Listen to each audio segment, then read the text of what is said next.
As far as the chaos we find ourselves in these days, it's difficult to say which side pulled the trigger first.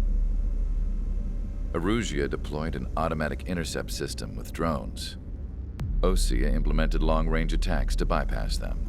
So Erusia decided to sabotage Osea's communications and navigation technology. Erusia couldn't launch a satellite themselves, but they were still able to hack the software of the Osean transmission and navigation systems. Before Osea even noticed, half of their satellites were hijacked. That's when things got ugly. In an attempt to knock out each other's capabilities, both forces launched fighters loaded with anti-satellite missiles at the same time. Only military satellites were targeted.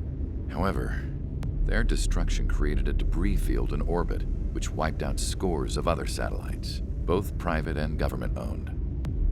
What kept the world relatively sane up to that point had been free-flowing data and information. But now, those were gone.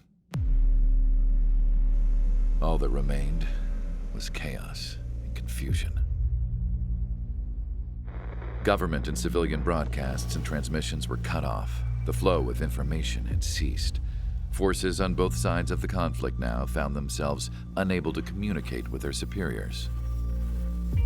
Many of the smaller countries annexed by Erusia and yearning for their independence seized the opportunity and started their own uprisings. As for why some of Osea's military decided to break off from the main force and continue on their own, I have no idea. Perhaps there was some sort of dispute over the chain of command.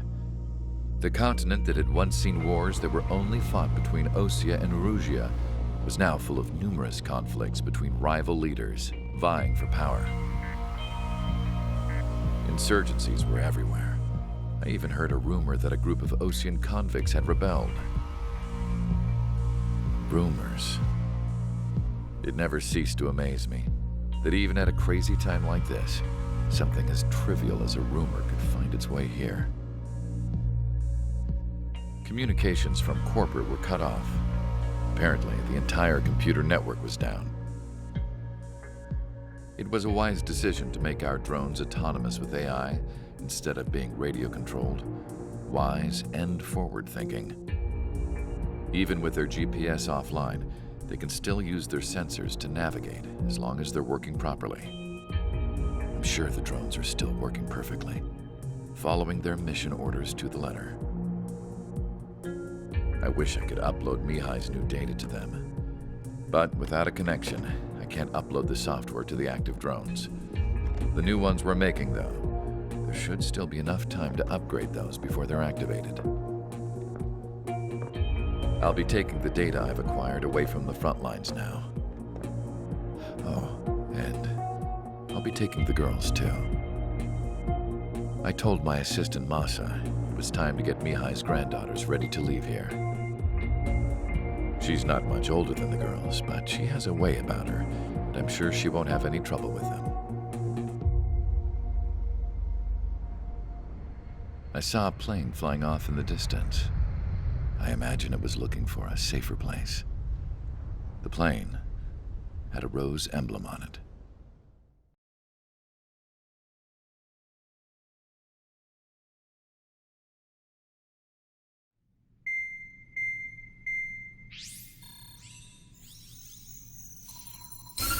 Erusia's communication networks have been down since their satellites were destroyed. Unfortunately, we are experiencing trouble too. All of Erusia has been affected, and we don't know when things will be back up and running. We're not even sure if this is Erusia's doing. Still, we will follow the strategy that was originally planned and move on to the next operation after liberating Farbanti. Let's get to it. Since the war began, we've been receiving communications in secret from an officer in the Erusian army. With the capital under our control, Erusia's radical element is losing support quickly, affecting the balance of power.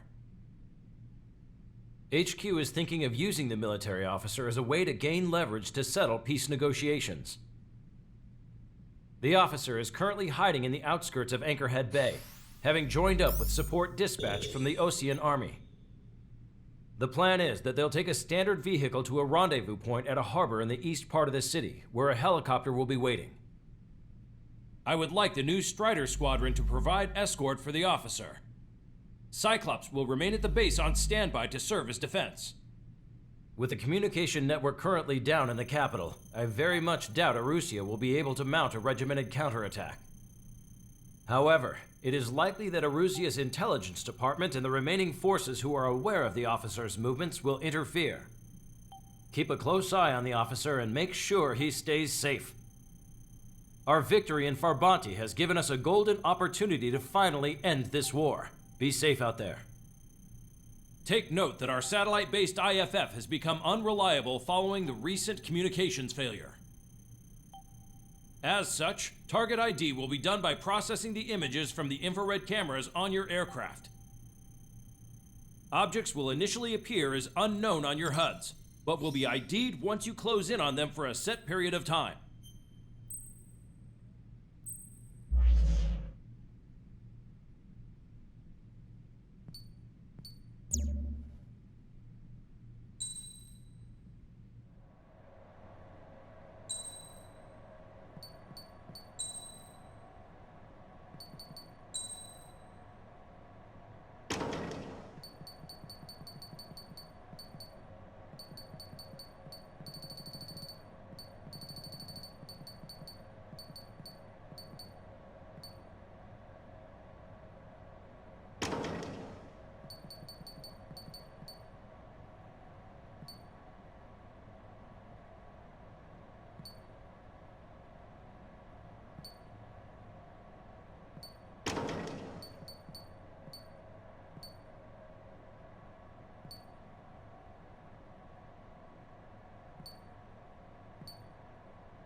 Strider Squadron, you're cleared to taxi.